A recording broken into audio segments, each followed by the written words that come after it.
ইতিহাসের এই পথ পরিক্রমায় আমাদের দেশের রাজনীতিবিদরা জনগণের প্রত্যাশা পূরণে সক্ষম হননি। আমরা শ্রদ্ধার সাথে বলবো, সবাই যার যার দৃষ্টিভঙ্গি এবং জায়গা থেকে চেষ্টা করেছেন, কিন্তু জনগণ দুইবার স্বাধীন হওয়ার পরেও স্বাধীনতার প্রত্যাশিত যে পাওনা তাদের ছিল সেটা তারা অর্জন করতে পারেন। এই অর্জনের পথে স্বাধীন মিডিয়া একটা গুরুত্বপূর্ণ বিষয়, কিন্তু 53 বছরের যাত্রাপথে মিডিয়া বারবার বিভিন্ন ধরনের বাধা এবং চাপের মুখে পড়েছে। অদৃশ্য শক্তি, উপরের অর্ডার, উপরের চাপ, এই শব্দগুলো আমাদের সমাজে বহুল পরিচিত। অনেক সময় খোলা হাটটাও বন্ধ হয়ে যায়, অনেক সময় ঠোঁট চালু আছে কিন্তু একটা অদৃশ্য তালা সেখানে পড়ে যায়, যার কারণে খোলা মনে সাংবাদিকরাও এই জাতির জন্য যা প্রয়োজন, ওয়াচ ডগ হিসাবে তাদের যে মতামত, নিউজ এবং ভিউজ, দুইটাকে তারা ডেসপারেটলি তুলে ধরতে পারেননি।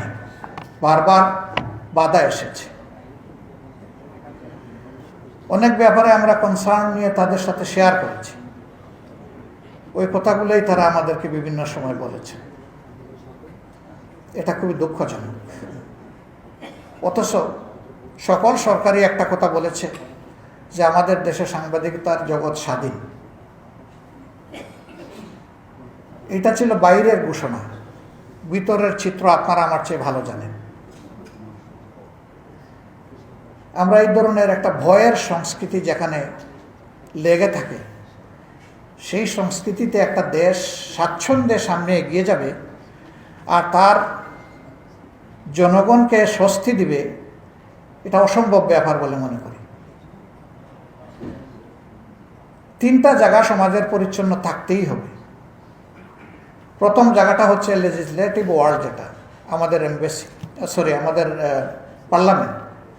সেই পার্লামেন্টে ক্যাপাবল, অনেস্ট এবং প্যাট্রিয়ট লোকদের সেখানে যেতে হবে। কারো দেশপ্রেমের ব্যাপারে আমি সন্দেহ পোষণ করতে চাই না, এই অধিকার আমার নেই। কিন্তু সেই লোকটা যদি তার চিন্তায় অনেস্ট না হন, তাহলে সেখানে জনগণের প্রয়োজন প্রাধান্য পাবে না, সেখানে সেক্টরিয়াল ইন্টারেস্ট সামনে এসে যাবে এবং স্বভাবত কারণেই জনগণ সেখানে বঞ্চিত হবে। তিনি যদি ক্যাপেবল না হন, তাহলে আইন তৈরির ক্ষেত্রে কি আইনটা তৈরি করছেন, এটার কনসিকুয়েন্স আজকে কি, আগামী দিন কি, তারপরের দিন কি, এটা হয়তো তিনি বুঝবেন না। একসময় এই ধরনের আইনের তলোয়ারের নিচে তাকেই পড়তে হবে এবং সেটা আমরা